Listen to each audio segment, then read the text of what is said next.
آج ہم جس کتاب کو پڑھنے جا رہے ہیں یہ کتاب نحو کی کتاب ہے، اور میرا یہ جاننا اور ماننا ہے کہ اگر کوئی انسان نحو سیکھنا چاہتا ہے تو نحو سیکھنے کے لیے سب سے بہتر اور سب سے آسان کتاب اور آسان نحو ہے۔ اس کے مصنف حضرت مولانا سعید احمد صاحب پالنپوری ہے، اور علم نحو کی اہمیت کلام میں ایسی ہے جس طریقے سے نمک کی اہمیت کھانے میں۔ تو آج ہم اس کتاب کو شروع کرنے جا رہے ہیں۔ دعا کریں کہ اللہ تبارک و تعالیٰ ہمارے پڑھنے اور پڑھانے کو قبول فرمائے۔ بسم اللہ الرحمن الرحیم۔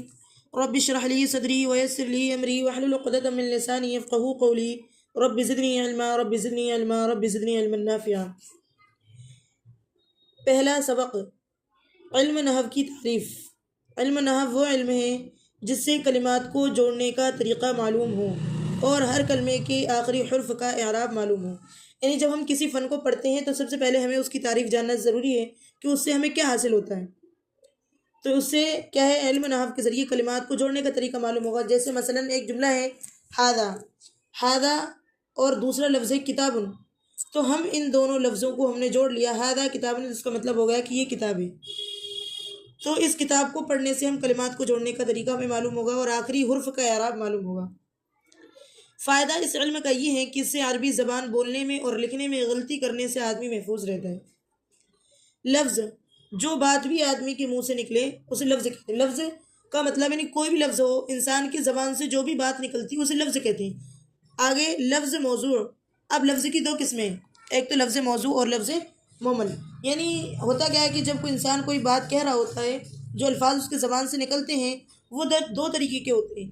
ایک تو کیا ہوتا ہے کہ جس کے کوئی معنی ہو، اور دوسرے لفظ وہ ہوتے ہیں جن کے کوئی معنی نہیں ہوتے، جسے ہم ایسے ہی بولتے ہیں۔ تو جو معنی دار لفظ ہے اس کو موضوع کہتے ہیں۔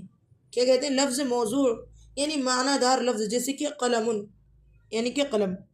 دوسرا ہوتا ہے لفظ مہمل، یعنی بے معنی لفظ، جیسے کہ دیز، زید کا الٹا ہم کہتے ہیں نا، زید، دیز۔ اسی طریقے سے پانی، وانی۔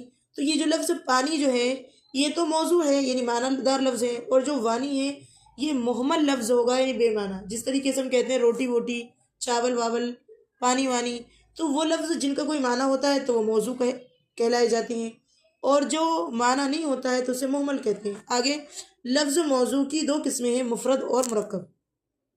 یعنی جو بات آدمی کی زبان سے نکلی وہ دو طریقے کی تھی، ایک تو جس کا کوئی مطلب ہو، اور ایک وہ ہے جس کا کوئی مطلب نہ ہو۔ اب جس کا مطلب ہے، جس کا کوئی معنی ہے، اس کو تو موضوع کہتے ہیں، جیسے کہ قلم، اور جس کا کوئی معنی نہیں ہے، کوئی مطلب نہیں ہے، اسے مہمل کہتے ہیں، جیسے کہ پانی، وانی۔ تو ان دونوں لفظوں میں پانی جو ہے وہ موضوع ہے، اور مہمل جو ہے وہ وانی مہمل لفظ ہے۔ اب آگے جو معنی دار لفظ ہوگا پھر اس کی دو قسم ہوگی، مفرد، مرکب۔ یعنی وہ لفظ یا تو اکیلا ہوگا یا دو ملا ہوا ہوگا، جڑا ہوا ہوگا۔ تو مفرد وہ اکیلا لفظ ہے جو ایک معنی بتائے، جیسے کہ قلم۔ کلمہ، مفرد کو کلمہ بھی کہتے ہیں، یعنی کلمے کا دوسرا نام مفرد بھی ہے۔ کلمے کی تین قسمیں ہیں، اسم، فعل اور حرف۔ اسم وہ کلمہ ہے جس کے معنی دوسرے کلمے کو ملائے بغیر سمجھ میں آ جائیں اور اس میں تینوں زمانوں میں سے کوئی زمانہ نہ پایا جائے، جیسے کہ قلم، کتاب۔ قلم، کتاب، یہ اسم ہے۔ تو اسم کی علامت کیا ہے، اسم کی تعریف کیا ہے؟ اسم کی تعریف یہ ہے کہ اس میں کوئی زمانہ نہ پایا جائے، ماضی، مضارع، حال، مستقبل، کوئی بھی زمانہ اس میں نہ پایا جاتا ہو، اور دوسرا لفظ ملائے بغیر ہی اس کے معنی سمجھ میں آ جاتا ہو۔ آگے فعل وہ کلمہ ہے جس کے معنی دوسرے کلمے کو ملائے بغیر سمجھ میں آ جائیں اور اس میں تینوں زمانوں میں سے کوئی زمانہ نہ پایا جائے، جیسے کہ کتبہ، لکھا اس نے گزشتہ زمانے میں، یکتبو لکھتا ہے وہ فی الحال، یا لکھے گا وہ آئندہ زمانے میں۔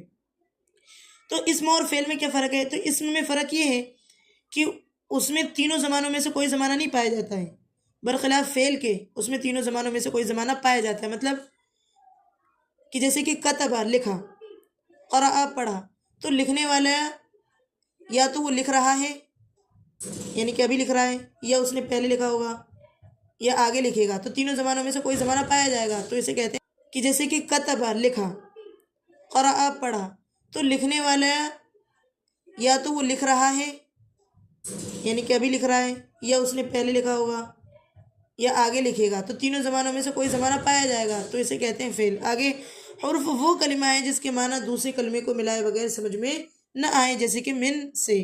مطلب کہ جب تک ہم اس کے ساتھ دوسرا لفظ نہیں ملائیں گے اس کا مطلب سمجھ میں نہیں آئے گا۔ مثلا کوئی شخص یہ کہے من سے، فی میں، تو سامنے والے کو سمجھ میں نہیں آئے گا کہ یہ کہنا کیا چاہ رہا ہے۔ جیسے ہی اس نے کہا کہ من المدرستی، تو سمجھ میں آ گیا کہ مدرسے سے۔ فی الفصلی درسگاہ میں، فی البیتی گھر میں، یعنی جب تک ان لفظوں کے ساتھ کوئی دوسرا لفظ نہ ملا لیا جائے، اس کا مطلب سمجھ میں نہیں آئے تو اس کو حرف کہتے ہیں۔ جب تک ان حرفوں کے ساتھ کوئی اسم یا فعل نہ ملایا جائے کچھ فائدہ حاصل نہ ہوگا تو اس کو حرف کہتے ہیں۔ تو آج ہم نے یہ ایک سبق پڑھا ہے اور اس کو سمجھا بھی ہے، اور انشاءاللہ آگے بھی ہم مزید سبق پڑھیں گے، لیکن ابھی کے لیے بس اتنا ہی کافی ہے۔ السلام علیکم ورحمۃ اللہ وبرکاتہ۔